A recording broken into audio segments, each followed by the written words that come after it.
ગુજરાતમાં લોકશાહીના પર્વની ઉજવણી થઈ રહી છે। રાજ્યમાં સ્થાનિક સ્વરાજની ચૂંટણી માટે મતદાન થઈ રહ્યું છે, ત્યારે મતદારો પોતાના મત અધિકારનો ઉપયોગ કરી રહ્યા છે। ત્યારે સવારે 7 વાગ્યાથી સાંજે 6 વાગ્યા સુધી આ મતદાન યોજાવાનું છે। તો રાજ્યની 15 મહાનગરપાલિકાની ચૂંટણી માટે આજે મતદાન થઈ રહ્યું છે, જેમાં 9 નવી મહાનગરપાલિકામાં પ્રથમવાર મતદાન થઈ રહ્યું છે। તો 15 મહાનગરપાલિકામાં 1 કરોડ 10 લાખથી પણ વધુ મતદારો છે। તો રાજ્યમાં કુલ 4 કરોડ 18 લાખથી પણ વધુ મતદારો છે। તો 25,579 ઉમેદવારો વચ્ચે પણ સીધી ટક્કર થઈ રહી છે। તો રાજ્યભરમાં કુલ 9,292 બેઠકો પર મતદાન થઈ રહ્યું છે। ત્યારે 34 જિલ્લા અને 260 તાલુકા પંચાયતમાં પણ મતદાન યોજાઈ રહ્યું છે। પંચાયતોમાં 2 કરોડ 74 લાખથી વધુ મતદારો છે। ત્યારે 84 નગરપાલિકામાં પણ મતદારો પોતાના મતનો ઉપયોગ કરશે।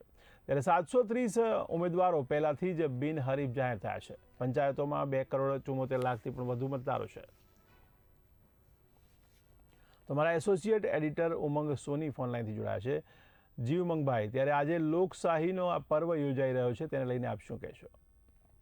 જયેશભાઈ, તમને જણાવી દઉં કે ગુજરાતમાં વિધાનસભાની ચૂંટણી પહેલા દરેક પક્ષ માટે આ એસિડ ટેસ્ટ કહી શકાય, કારણ કે ગુજરાત રાજ્યની 4 કરોડથી વધુ જનતાઓ આ મતદાન કરવાની છે। તેમાં તાલુકા પંચાયત, જિલ્લા પંચાયત, નગરપાલિકા અને મહાનગરપાલિકા તમામ મોટાભાગની ગુજરાતની 34 જિલ્લાઓમાં આ ચૂંટણી યોજાઈ રહી છે। સ્વાભાવિક છે કે આ ચૂંટણી ખાસ કરીને ભાજપ પક્ષ માટે બહુ મહત્વની ગણી શકાય। ભાજપ એવું વિચારે છે 2027ની ચૂંટણીમાં તેમને ગઈ વખત કરતા 150થી વધુ સીટો મેળવવા માટે તેઓ ઈડી ચોટીનું જોર લગાવશે। તેના માટે આ એક એસિડ ટેસ્ટ છે। હવે સ્વાભાવિક છે કે સામે પક્ષે કોંગ્રેસ અને બીજા પક્ષો બિલકુલ નિષ્ક્રિય દેખાઈ રહ્યા છે, કારણ કે આ તમામ આ ચૂંટણીઓમાં નગરપાલિકા હોય, મહાનગરપાલિકા હોય, તાલુકા જિલ્લા પંચાયતમાં 700થી વધુ સીટો આ વખતે બિનહરીફ આવી છે।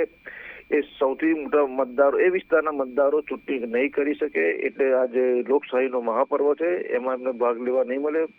પરંતુ બીજી તરફ 1,000થી 10,000થી વધુ સીટો માટે મતદાન શરૂ થઈ ગયું છે। સ્વાભાવિક છે કે ગરમીનો દિવસ છે અને આજે સૌથી વધુ ગરમી પડે એવી હવામાન વિભાગે આગાહી કરી છે, કારણ કે 44 ડિગ્રી જેટલું તાપમાન થઈ શકે છે। સ્વાભાવિક છે કે કોઈ પણ મતદાર હોય બપોરના સમયે બહાર નીકળવાનું ટાળતા હોય છે, એટલે સવારથી જ વહેલી સવારથી જ ચૂંટણીના આ મહાપર્વ માટે, લોકશાહીના મહાપર્વ માટે લોકોએ લાઈનો લગાવવાનું શરૂ કર્યું છે। ઠંડા પોરે પ્રજાજનો વોટ આપવા માટે આવી ચૂક્યા છે।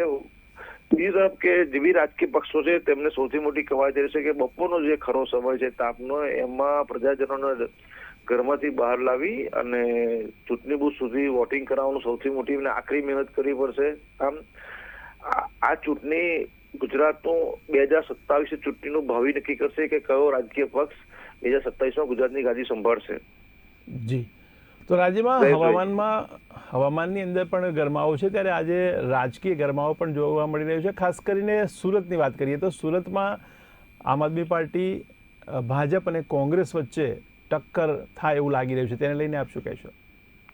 જો સુરત છે ગુજરાતનું ધનિક શહેર કહેવામાં આવે છે, ગુજરાતની આર્થિક રાજધાની કહેવામાં આવે છે। સ્વાભાવિક છે કે ત્યાંની સૌથી મોટી નજર હોય છે ત્યાં ભૂતપૂર્વ આપણા ગુજરાત પ્રદેશ પ્રમુખ સી આર પાટીલ કેન્દ્રીય મંત્રીનું નિવાસસ્થાન છે। તદુપરાંત ગુજરાતના રાજ્યના નાયબ મુખ્યપ્રધાન અને ગૃહમંત્રી હર્ષ સંઘવીનો વિસ્તાર છે, એટલે સ્વાભાવિક છે કે સૌથી વધુ નજર ગુજરાત પર રહે। ગુજરાતમાં જોવા જઈએ તો પાટીદારોની સંખ્યા મોટા પ્રમાણમાં રહેશે। વરાછા જેવા વિસ્તારમાં ત્યાં થોડા સમયથી આપનું જોર વધ્યું છે અને આ વખતે ગઈ વખતે મહાનગરપાલિકાની ચૂંટણીમાં 27 સીટ આપ લઈ ગયું હતું અને બાકી તમામ સીટો પર ભાજપે કોંગ્રેસનું ખાતું પણ ખુલ્યું હતું, એટલે ત્યાં સીધી ટક્કર આપ અને ભાજપ વચ્ચે થવાની છે। સ્વાભાવિક છે કે ગુજરાતમાં સૌથી વધુ ભાજપને ડર હોય તો આપનો ડર હોય છે, કારણ કે કોંગ્રેસમાં પ્રજાજનોમાં બહુ વિશ્વાસ ઓછો દેખાય છે, જેના કારણે સુરત અને ખાસ કરીને કાઠિયાવાડ અમુક વિસ્તાર, વિશાળ બજાર વિસ્તારમાં આપનું મહત્વ છે, જોર રહ્યું છે, તો પ્રજા આપ તરફ રહી છે। એટલે એ જોવાનું રહ્યું કે આ મતદાનમાં કોઈ પણ જાતનો ભય ડર વગર પોલીસના ચુસ્ત બંદોબસ્તે કોઈ પણ અનિચ્છિત ઘટના ન બને એ પોલીસ માટે સૌથી મોટો પડકાર વિષય છે, કારણ કે થોડા દિવસ અગાઉ એક પાટીદાર દીકરીની છેડતી માટે અરથાણ પોલીસ સ્ટેશનમાં ઘેર્યું હતું અને બહુ મોટો ઉહાપોહ થયો હતો, જેના કારણે પોલીસે ચુસ્ત બંદોબસ્ત ગોઠવ્યો છે। તદુપરાંત આપના ફાયર બ્રાન્ડ નેતાઓએ જાહેર સભાઓ બહુ મોટી સંખ્યામાં સુરતમાં કરી હતી, હવે એ જોવાનું રહ્યું કે પ્રજા આ વખતે કોણ તરફ ઝોક લાવી છે. બીજી તરફ CR પાટીલે ખુલ્લેઆમ ચેલેન્જ આપી હતી કે તમારી 27 સીટો પણ નહીં આવે. હવે જોવાનું રહ્યું કે પ્રજા કોણ તરફ ઝોક છે અને જે મતગણતરી છે તેમાં પ્રજા કોના તરફ આવે છે એ જોવાનું રહ્યું. જી, તો SIRની પ્રક્રિયા પછી જેમાં બંગાળમાં આપણે જોયું કે ચૂંટણીમાં ખાસ કરીને મતદાન વધ્યું છે, તો એવી જ પરિસ્થિતિ શું અહીંયા પણ થઈ શકે એવું લાગે છે? પંજાબની પેટર્ન, પશ્ચિમ બંગાળની પેટર્ન અને ગુજરાતની પેટર્ન આપ જમીનનો ફરક છે.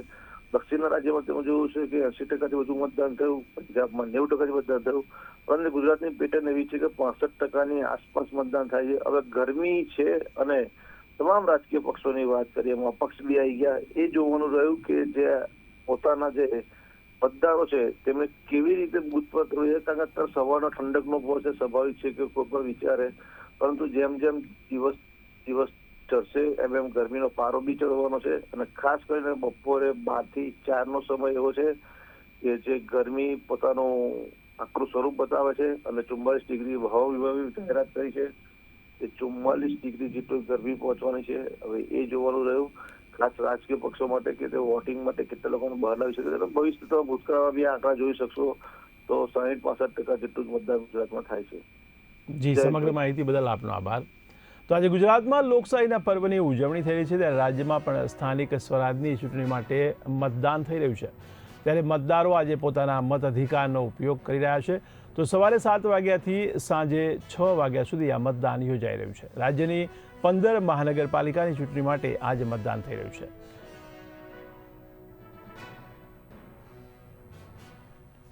તો રાજ્યમાં કુલ 4,18,00,000થી પણ વધુ મતદારો છે, ત્યારે 25,579 ઉમેદવારો વચ્ચે સીધી ટક્કર યોજાશે. રાજ્યભરમાં કુલ 9,292 બેઠક પર મતદાન યોજાઈ રહ્યું છે. તો 34 જિલ્લા અને 260 તાલુકા પંચાયતમાં પણ મતદાન યોજાઈ રહ્યું છે. પંચાયતોમાં 2,74,00,000થી વધુ મતદારો છે. તો મારા સંવાદદાતા નિખિલ ભટ્ટ જોડાયા છે. જી નિખિલ, ત્યારે આજે લોકશાહીનો આ પર્વ ઉજવાઈ રહ્યો છે, તેને લઈને આપ શું કહી રહ્યા છો?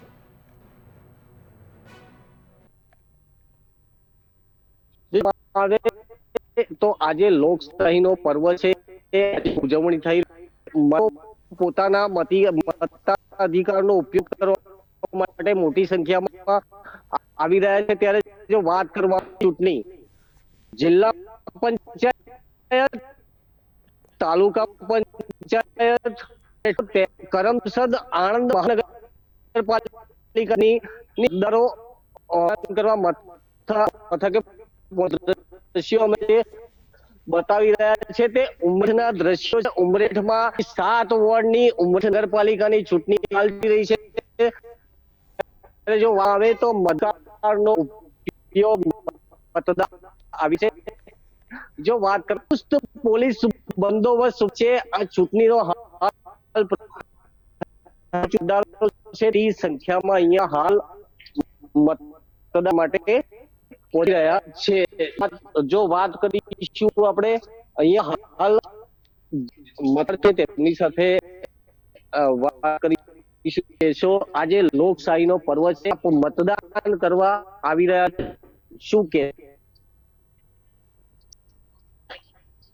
શું કહેશો આજે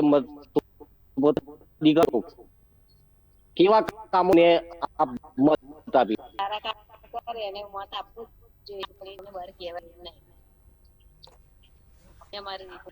કેવા વિકાસના કામો હાલ ઉમરેઠ નગરપાલિકામાં? ચોક્કસ અહીંયા ઉમેદવાર પણ છે, તેમની સાથે પણ ચર્ચા કરીશું.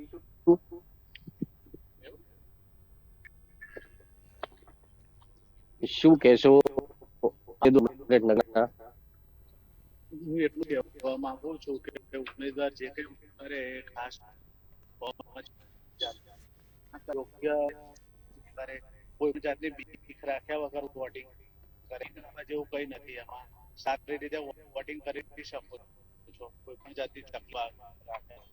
લોકશાહીનો પર્વ છે, રવિવાર પણ છે, કેવું મતદારોને કરશો? શાંતિ કે કોઈ જાતની ઉતાવળ કરવાની જરૂર નથી. બપોરમાં પણ તાપ હોય છે એટલે તમે તમારી ગમે તે ટાઈમ એડજસ્ટ કરીને આવી શકો છો. શાંતિથી આવી શકો છો. ભીડનું જે મનમાં હોય વધુ નથી તમે એટલું જ છે. અવશ્ય તમે વોટ આપજો. તમે આજુબાજુ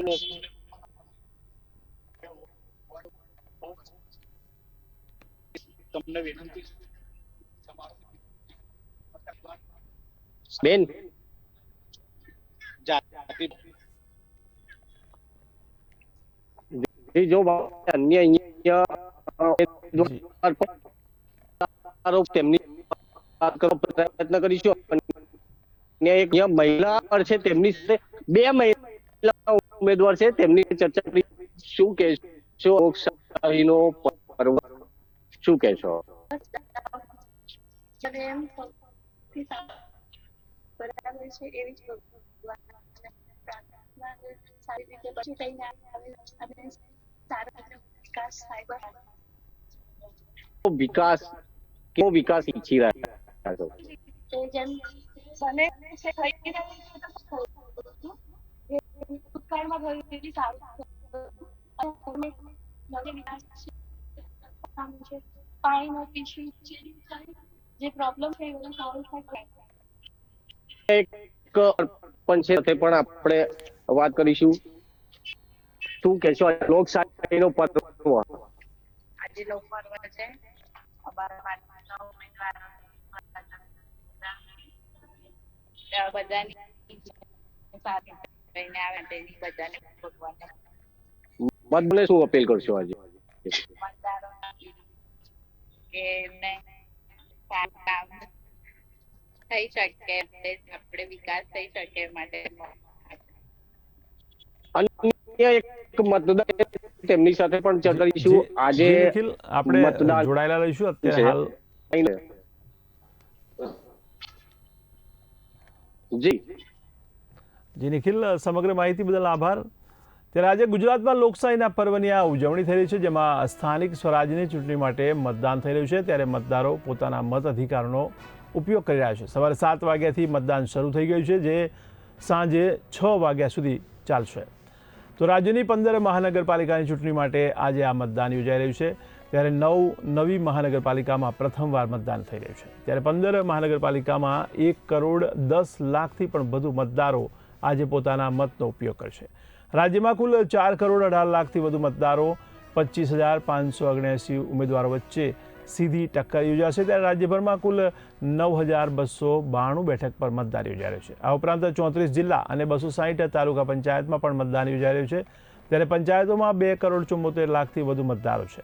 84 નગરપાલિકામાં પણ મતદારો પોતાના મતનો ઉપયોગ કરશે. ત્યારે 730 ઉમેદવારો પહેલેથી જ બિનહરીફ જાહેર થયા છે.